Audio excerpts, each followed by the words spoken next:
Hello guys, welcome on your YouTube channel Comteria. Comteria provides high quality and constitution, very behavioral, synthesized, well organized and well researched method lectures of Indian polity and constitution. My mission is that to provide the free education worldwide.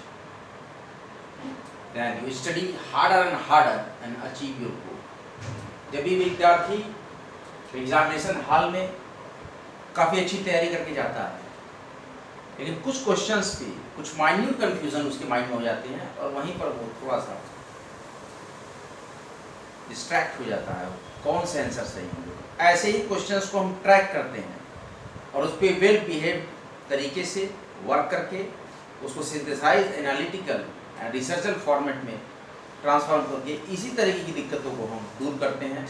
इसीलिए मैंने रखा है इस programme का नाम question often confused in examination hall series. ये series चलती है जिसके अंतर्गत हम भारतीय संविधान राजनीतिक व्यवस्था के महत्वपूर्ण लेक्चर्स को पढ़ाते हैं। अभी हमारा विषय है राजस्थान पीसीएस प्री 2023 का पेपर सॉल्व करना, जिसमें 102 क्वेश्चन तक हम सॉल्व कर चुके हैं।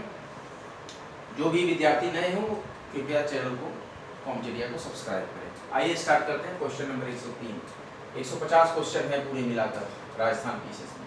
कहता है कि काली सिंध, ये सारे सब्जेक्ट इसमें आ जाएंगे, ये प्री का क्वेश्चन पेपर है राजस्थान का। सुपर ताप बिजली, काली सिंध सुपर ताप बिजली स्टेशन अवस्थित है, मतलब ये कहाँ है, ये क्वेश्चन मार्क है।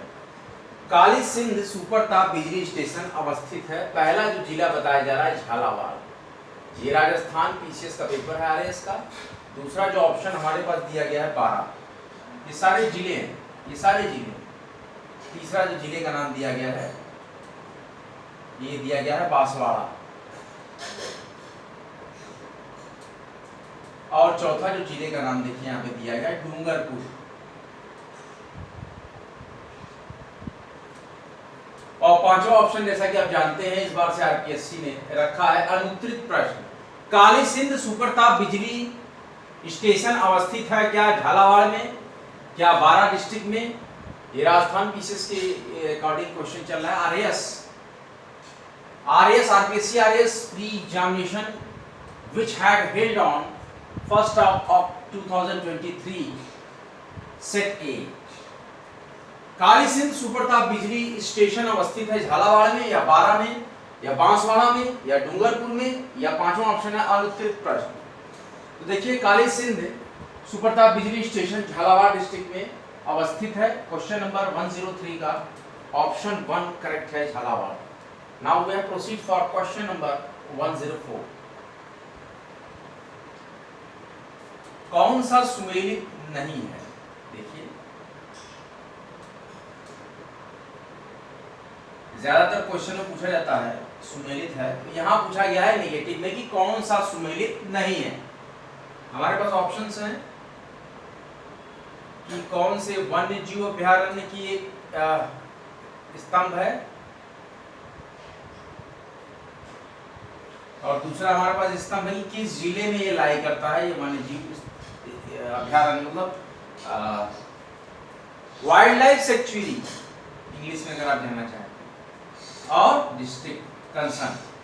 तो पहला दिया रहा हमसे बस्सी वन्य जीव अभयारण्य, बहुत इंपॉर्टेंट है, बहुत इंपॉर्टेंट ये अभयारण्य है बस्सी। ऐसे ही टेक्निकल क्वेश्चंस जो है, ऐसे जो रेयर आप जगह का नाम सुने हैं उससे संबंधित ही जो होते हैं अभयारण्य या कोई चीजें सरकारी, उसी के बारे में पूछा जाता है कि ये जो कंफ्यूज हो जाए कैंडिडेट। तो बस्सी वन्य जीव अभयारण्य है चित्तौड़गढ़ में, क्या ये सही है? बिल्कुल सही है। हम यहाँ पर इसको बता भी देंगे आपको आंसर तुरंत। और शेरगढ़ जो अभयारण्य है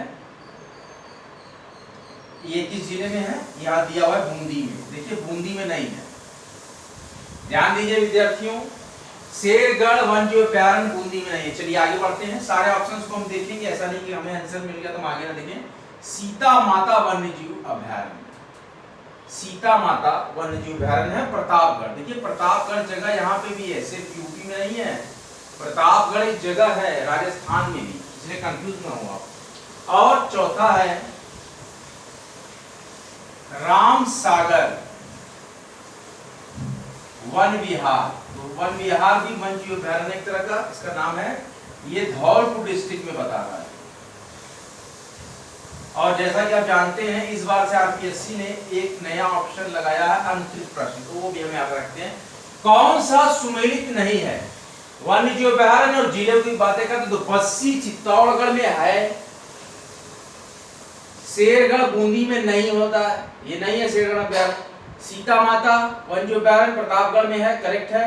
और राम सागर वन जीव विहार जो है धौलपुर में, करेक्ट है।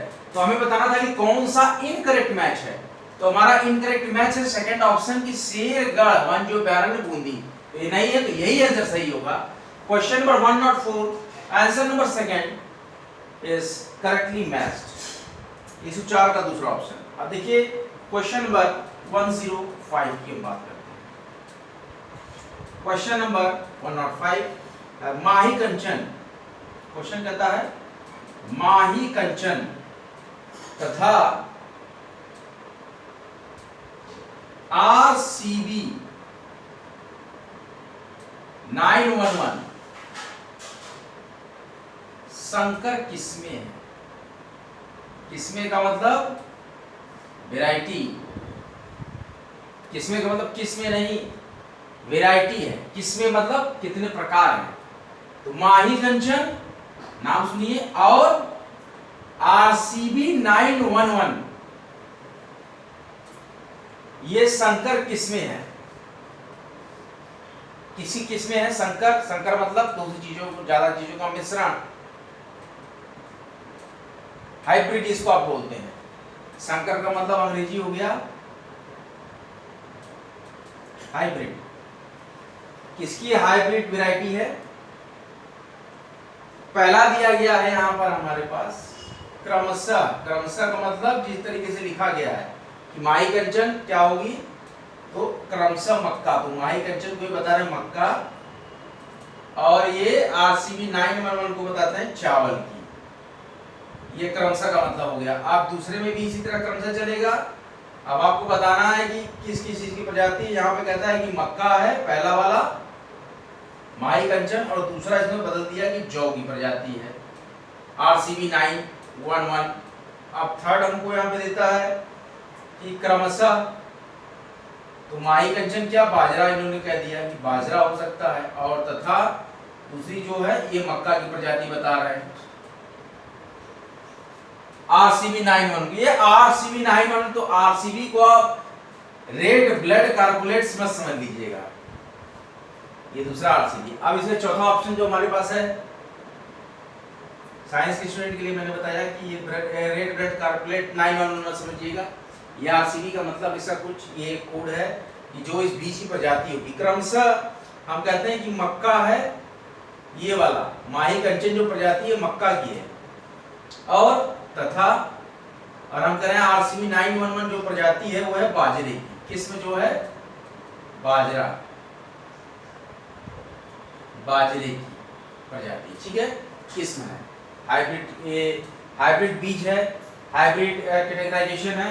क्रमशः मक्का चावल, मक्का जौ, बाजरा मक्का, और मक्का और बाजरा, तो क्रमशः बताना है। तो माही कंचन क्या है? ऑप्शन 4 करेक्ट है। और फिफ्थ हमारे पास अनुत्तरित प्रश्न होता है, जैसे कि आप जान रहे हैं अनुत्तरित प्रश्न। तो अनुत्तरित प्रश्न इसका आंसर नहीं है, सही आंसर है क्वेश्चन नंबर 105 का कि माही कंचन जो है मक्का की प्रजाति है, और आरसीबी 911 जो है बाजरे की प्रजाति। क्लियर है? क्वेश्चन नंबर 105 माही कंचन सीक्वेंसली मक्का की प्रजाति है, एंड आरसीबी 911 ये जो हाइब्रिड किस्म है ये बाजरे की है। तो क्रमशः मक्का तथा बाजरा, माही कंचन और RCB 911। Question number 105 have the fourth answer. Now we have proceed for question number 106.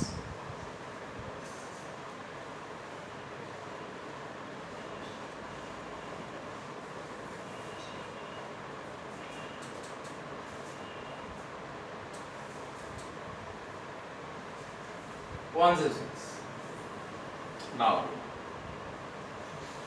चुकंदर पर आधारित, खून बढ़ाता है, ये आना चाहिए, खाइए आप। चुकंदर पर आधारित प्रथम चीनी उद्योग, चुकंदर की भी चीनी बनती है ना, गन्ने के अलावा चुकंदर की, प्रथम चीनी उद्योग कहाँ स्थापित हुआ था। अब आपको ये दे दिया जाएगा ऑप्शन, जगह का नाम, तो स्थापित हुआ था, क्या हुआ है क्वेश्चन मार्क कि कहां पे।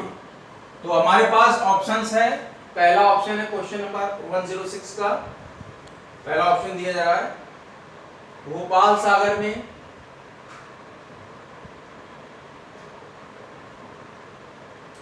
और वहीं दूसरा ऑप्शन हमें मिल रहा है श्री गंगानगर में,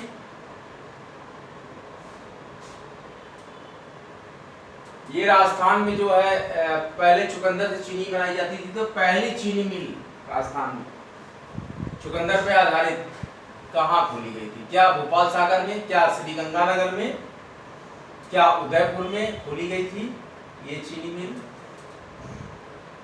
और क्या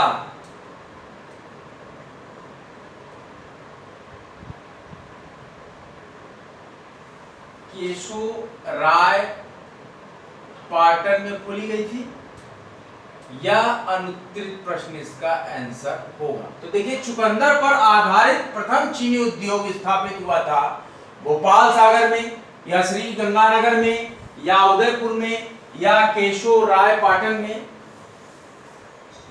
सही आंसर है ऑप्शन नंबर 2। क्वेश्चन नंबर 106 है चुकंदर पर आधारित प्रथम चीनी उद्योग स्थापित हुआ, ऑप्शन नंबर 2 श्री गंगानगर में। 106 का आंसर 2 करेक्ट है। Now we proceed for question number 107। Mahi Bajaj Sagar परियोजना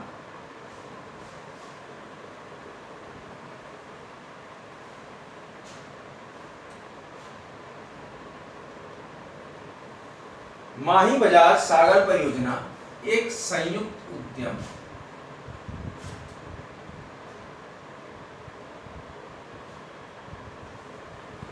कहाँ का? पहला ऑप्शन हमारे पास है गुजरात तथा राजस्थान का। सेकंड ऑप्शन है क्वेश्चन नंबर 107 का राजस्थान, पंजाब, ध्यान दीजिएगा, तथा गुजरात का। थर्ड ऑप्शन हमारे पास है मध्य प्रदेश तथा राजस्थान का, और फोर्थ ऑप्शन हमारे पास है राजस्थान, गुजरात तथा मध्य प्रदेश का, और वहीं पे फिफ्थ ऑप्शन हमारे पास है। इस बार से आरपीएससी ने अपना एक ऑप्शन यहाँ पे ऐड किया है अनुत्तरित प्रश्न। तो क्वेश्चन हमारा है 107, माही बजाज सागर परियोजना एक संयुक्त उद्यम है, क्या गुजरात और राजस्थान का है, क्या राजस्थान, पंजाब और गुजरात का है, क्या मध्य प्रदेश और राजस्थान का संयुक्त उद्यम है, क्या राजस्थान, गुजरात और मध्य प्रदेश का एक संयुक्त उद्यम है माही बजाज सागर परियोजना। देखिए, पहला ऑप्शन इसमें करेक्ट है कि माही बजाज सागर परियोजना एक संयुक्त उद्यम है गुजरात और राजस्थान का। Question number 107 have the answer. First option is correct. 107 first option is correct. Now we proceed for question number 108. Question number 108 says that Menka Gandhiwad Menka गांधीवाद 1978 में हाई कोर्ट सुप्रीम कोर्ट के फैसले के बाद आर्टिकल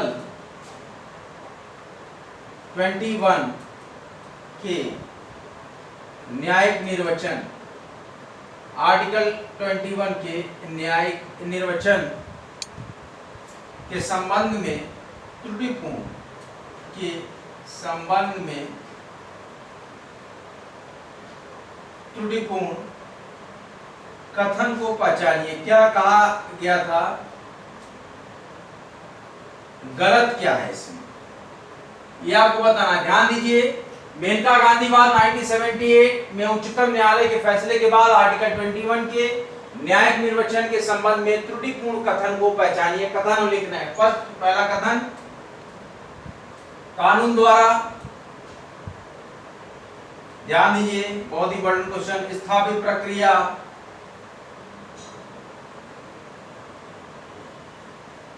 संयुक्त राज्य अमेरिका में विद्यमान उचित प्रक्रिया के मोटे तौर पर समानार्थक है। समानार्थक का मतलब बराबर है। ध्यान दीजिए, समानार्थक है। ये कथन सही है कि गलत है? ये कथन सही है। गलत कथन आपको बताना है कि मेनका गांधीवाद 1978 में सुप्रीम कोर्ट के फैसले के बाद आर्टिकल 21 के न्यायिक निर्वचन के संबंध में त्रुटिपूर्ण यानी गलत कथन को पहचानिए। कानून द्वारा स्थापित प्रक्रिया संयुक्त राज्य अमेरिका में विद्यमान उचित प्रक्रिया के मोटे तौर पर समानार्थक है, मतलब सिनोनिमस है, करेक्ट है। दूसरा हम कह रहे हैं, ये भार याचिकाकर्ता पर है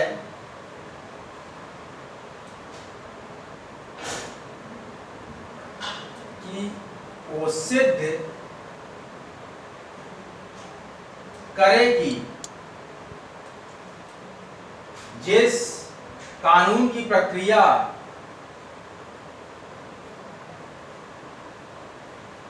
से उसे उसके जीवन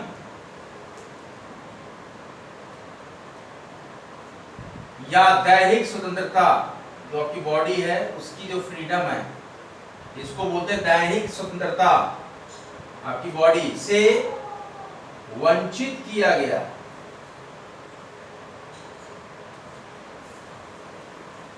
उसकी दैहिक स्वतंत्रता से वंचित किया गया है, वह स्वेच्छाचारी है, वह स्वेच्छाचारी है। बिल्कुल गलत है। देखिए, यही होगा आपका आंसर। एक आया कि मेनका गांधी केस 1978 में सुप्रीम कोर्ट के फैसले के बाद आर्टिकल 21 के न्यायिक निर्वचन के संबंध में त्रुटिपूर्ण कथन को पहचानिए। कानून द्वारा स्थापित प्रक्रिया संयुक्त राज्य अमेरिका में विद्यमान उचित प्रक्रिया के मोटे तौर पर समानार्थक है। बिल्कुल करेक्ट है। ये भार याचिकाकर्ता पर है कि वो सिद्ध करे कि जिस कानून की प्रक्रिया से उसे उसके जीवन या दैहिक स्वतंत्रता से वंचित किया गया है वह स्वेच्छाचारी है। ये ऑप्शन इनकरेक्ट है। त्रुटिपूर्ण कथन है। तीसरा कथन देख लेते हैं। इसके बाद क्या कहा गया 1978 केस में? कहा गया कि जीवन का अधिकार, राइट टू लिव, जीवन का अधिकार में गरिमा, क्या शब्द का इस्तेमाल हुआ है? गरिमा के साथ, प्रेस्टीज के साथ जीने का अधिकार, गरिमा के साथ जीने का अधिकार शामिल है। बिल्कुल सही, एकदम सही बात है। आप अपनी वास्तविक गरिमा के साथ जी सकते हैं, आप अपने सम्मान से जी सकते हैं। That is the right to live. And now the option 4 says that Article 21, 19 and Article 14 परस्पर अनन्य नहीं है। बिल्कुल रिलेटेड है, कोई इसमें दो शक नहीं है, कोई दो राय नहीं है। आर्टिकल 21, आर्टिकल 19 एंड आर्टिकल 14 परस्पर अनन्य नहीं है। ये अन्य नहीं है, एक दूसरे से इंटरकनेक्टेड है। और नाउ फिफ्थ जो हमारे पास ऑप्शन आता है आरपीएससी का इस बार से अनुत्तरित प्रश्न। मेनका गांधीवाद 1978 में सुप्रीम कोर्ट के फैसले के बाद आर्टिकल 21 के न्यायिक निर्वचन के संबंध में त्रुटिपूर्ण कथन को पहचानना है। पहला कथन है कि कानून द्वारा स्थापित प्रक्रिया संयुक्त राज्य अमेरिका में विद्यमान उचित प्रक्रिया के मोटे तौर पर समानार्थक है। बिल्कुल सही है ये स्टेटमेंट। ये भार याचिकाकर्ता पर है कि वो सिद्ध करे कि जिस कानून की प्रक्रिया से उसे उसके जीवन या दैहिक स्वतंत्रता से वंचित किया गया है वह स्वेच्छाचारी है, ये कथन बिल्कुल पुष्टि नहीं करता। कहा जा रहा है कि राइट टू लिव, जीवन का अधिकार में गरिमा के साथ जीने का अधिकार शामिल है, बिल्कुल सही, ये अधिकार है आपको।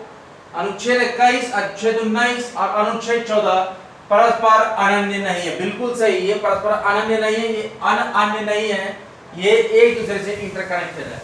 क्वेश्चन नंबर 108 है the answer, option number 2 is correct answer. Now we have proceed for question number 109।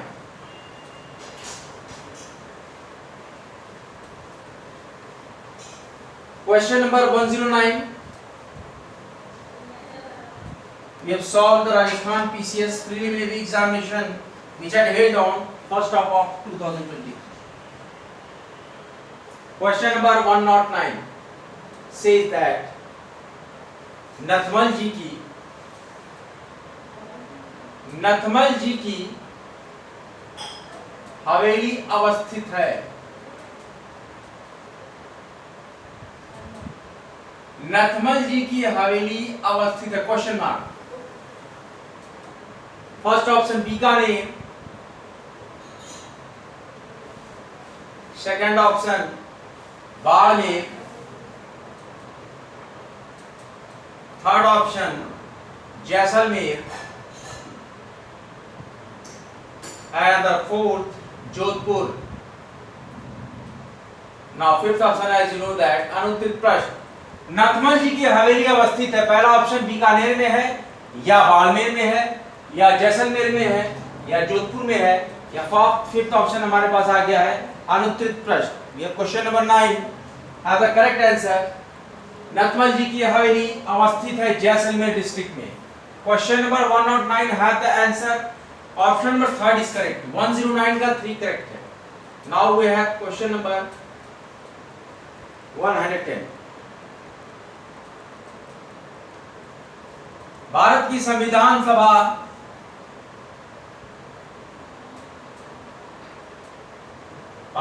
संविधान सभा के संबंध में निम्नांकित कथनों पर विचार कीजिए।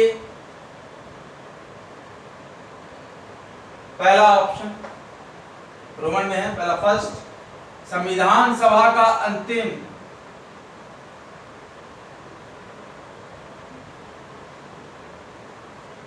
अधिवेशन 24 ऑफ जैन 1950 को हुआ। Now option number 2, second statement इसका है, इस अंतिम अधिवेशन में, आखिरी अधिवेशन की बात हो जा रही है, यह संविधान सभा का अंतिम अधिवेशन 24 ऑफ जैन 1950 को हुआ। इस अंतिम अधिवेशन में डॉक्टर राजेंद्र प्रसाद भारत के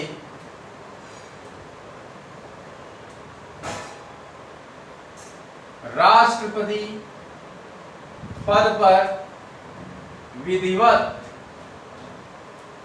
निर्वाचित घोषित किए गए। स्टेटमेंट ध्यान से देख लीजिए। ये क्वेश्चन जो इंपॉर्टेंट है आपके लिए, जो संविधान सभा के जो आई पॉलिटी कॉन्स्टिट्यूशन हमारा करंट सिनेरियो और इंपॉर्टेंट फोल्डर रहा है, we have work with I polity and constitution and this is a very important question, very prestigious questions for that platform। that है भारत की संविधान सभा के संबंध में निम्नलिखित कथनों पर आप विचार कीजिए कि संविधान सभा का अंतिम अधिवेशन 24 ऑफ जैन 1950 को हुआ। सेकंड स्टेटमेंट कहता है कि इस अंतिम अधिवेशन में डॉक्टर राजेंद्र प्रसाद भारत के राष्ट्रपति पद पर विधिवत निर्वाचित घोषित किए गए। फर्स्ट ऑप्शन कहता है एक और दो स्टेटमेंट हमने बताए हैं, एक और दो दोनों सही है। फर्स्ट स्टेटमेंट कह रहा है 1 और 2 दोनों कथन सही हैं, करेक्ट है, सही बात है।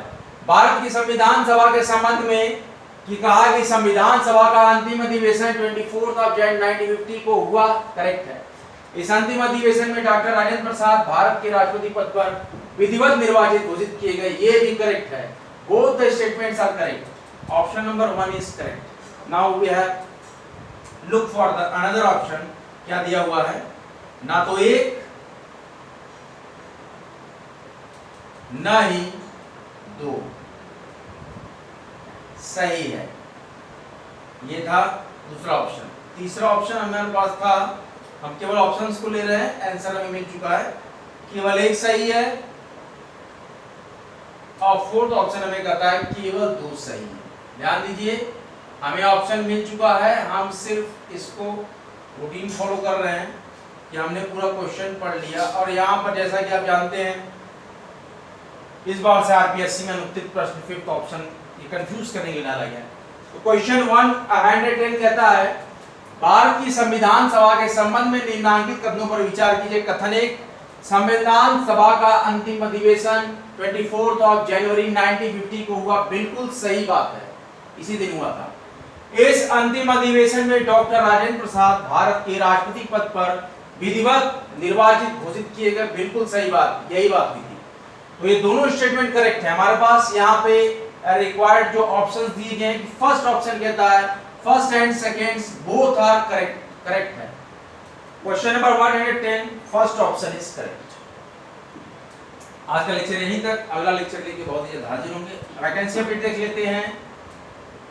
यूपीएससी में वैकेंसी आई है, यूपीएससी में मिसलेनियस वैकेंसीज आई है जिसके लिए एज 40 साल, 50 साल, 44 साल, ये सारी एज कैटेगरी है। इसके बाद आपकी इसमें मेडिकल फील्ड के लिए जॉब है और मिनालिस्ट के लिए जॉब है, इंजीनियरिंग बैकग्राउंड के लिए जॉब है। आप लोग सर्च करिएगा यूपीएससी की साइट पे, यूपीएससी एक नई वैकेंसी आई है। मात्र जो आपकी फी होती है यूपीएससी में 25 रुपीज ओनली 25 रुपीज आपकी एप्लीकेशन फी होगी, जो भी फॉर्म आप यूपीएससी में भरेंगे। यूपीएससी में मिसलेनियस वैकेंसी आई है और इसमें एक्सपीरियंस भी मांगा है, तो वेल एक्सपीरियंस लोगों के लिए बहुत अच्छी वैकेंसी है। इसके बाद यूपी पेट की अपकमिंग वैकेंसी की हम बात करें तो UP lower PCS near about 800 seats यहाँ पे वैकेंसी निकलने वाली है बहुत ही जल्द, जिसको कि पेट 2023 के रिजल्ट पे देंगे। तो पेट 2023 हमारा जो ऑर्गेनाइज होने वाला है question examination which will be held on 28th and 29th of Oct in 4 shifts, 4 shift में होगा। 2 शिफ्ट 28 की होगी, 2 शिफ्ट 29 की होगी, 4 शिफ्ट में से एग्जाम चलेगा in 2 days 28 and 29 Oct। और एक इम्पोर्टेंट इंफॉर्मेशन है, National Testing Agency, University Grant Commission, National Eligibility Test for December cycle form live on National Testing Agency sites website. Now UGC have declared the examination dates, NTA have declared the examination dates 6 December till 22 of December. We have the NTA have organized, UGC have organized the such subjects. The total number of subjects have for the examination of JRF and assistant professor have 83 subjects। 83 subject के लिए ये and इस बार net और JRF के exams हो रहे हैं।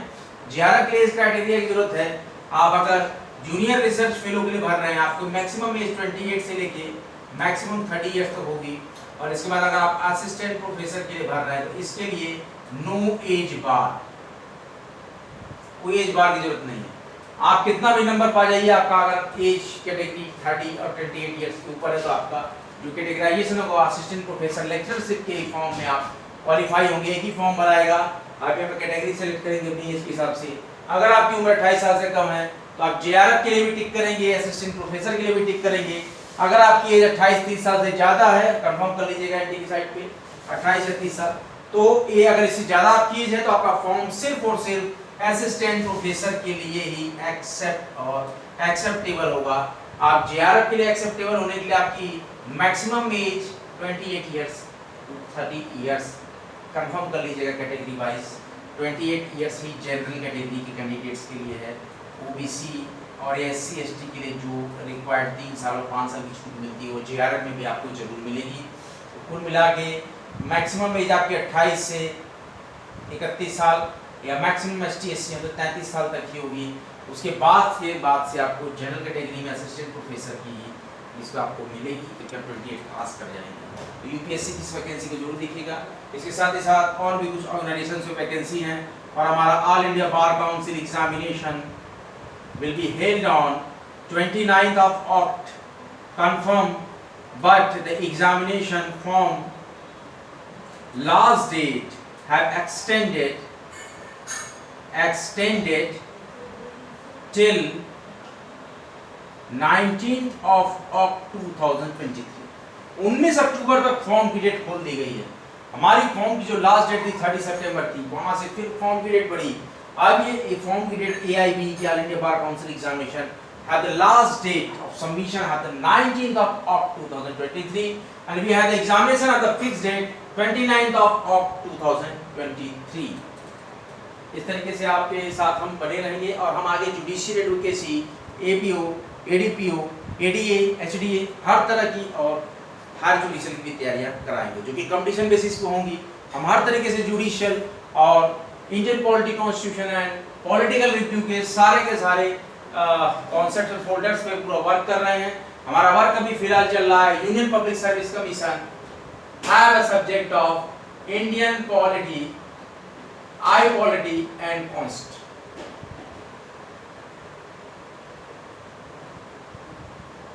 अच्छा लेक्चर यहीं तक। वीडियो अगर अच्छा लगे वीडियो को लाइक कीजिए, शेयर कीजिए, कमेंट कीजिए, यूट्यूब चैनल को सब्सक्राइब कीजिए। जय हिंद, जय भारत।